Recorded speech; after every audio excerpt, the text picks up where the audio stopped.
کہا جاتا ہے کہ حضرت سلیمان بن داؤد علیہ السلام کے ایک چرواہے کی نگرانی میں کچھ بھیڑیں تھی۔ ایک دن اس کے پاس ایک بھیڑیا آیا اور بولا، مجھے ایک بھیڑ دے دو۔ چرواہے نے حیران ہو کر جواب دیا، یہ بھیڑیں حضرت سلیمان علیہ السلام کی ملکیت ہے، میں تو بس ان کا رکھوالا ہوں۔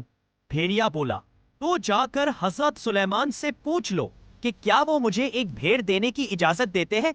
چرواہے نے کہا، مجھے ڈر ہے کہ اگر میں چلا گیا تو تم بھیڑوں پر حملہ کر دو گے۔ بھیڑیا ہنسا اور بولا، جب تک تم واپس نہ آ جاؤ میں خود بھیڑوں کی نگرانی کروں گا۔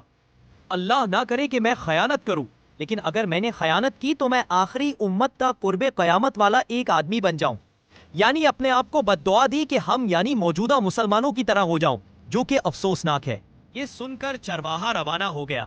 راستے کی حیرت انگیز نشانیاں۔ چلتے ہوئے چرواہے نے 3 عجیب و غریب مناظر دیکھے۔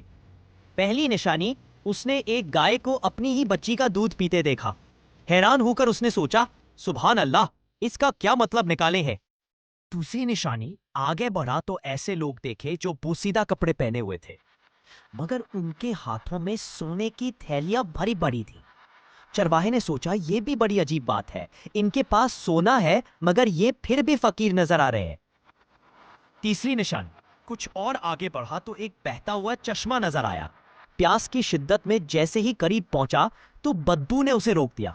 پانی کی بدبو اتنی شدید تھی کہ وہ پیچھے ہٹ گیا اور حیران ہو کر بولا، یہ کیسی بات ہے، بہتا ہوا پانی اور اتنا گندا۔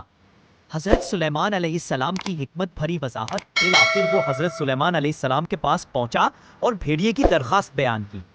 حضرت سلیمان علیہ السلام نے فرمایا، ٹھیک ہے، میں نے اسے اجازت دی کہ وہ ایک بھیڑ چن کر کھا لے۔ چرواہے نے عرض کیا، حکم بجا لاتا ہوں، مگر راستے میں 3 عجیب چیزیں دیکھی ہیں، ان کی حقیقت جاننا چاہتا ہوں۔ پہلی نشانی کا جواب، یہ آخری زمانے کی نشانی ہے۔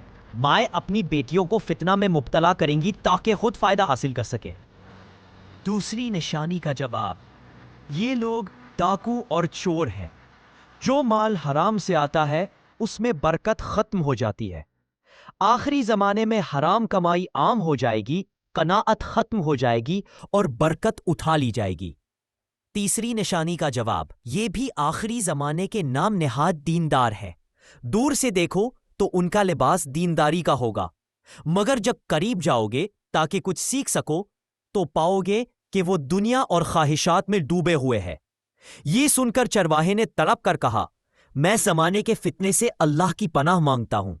بھیڑیے کی حیران کن دیانتداری۔ چرواہا واپس آیا تو دیکھا کہ بھیڑیا واقعی بھیڑوں کی نگرانی کر رہا تھا۔ اس نے کہا، حضرت سلیمان نے تمہیں اجازت دے دی ہے کہ تم کسی بھی بھیڑ کو چن کر کھا سکتے ہو۔ بھیڑیے نے بھیڑوں پر نظر دوڑائی اور ایک کمزور بیمار بھیڑ کو چن لیا۔ چرواہے نے حیرت سے پوچھا، تم نے یہی بھیڑ کیوں چنی؟ بھیڑیا بولا، کیونکہ یہ اپنے رب کی تسبیح سے غافل تھی۔ جو اپنے رب کے ذکر سے غافل ہو وہ بہت بڑی آزمائش میں ہوتا ہے۔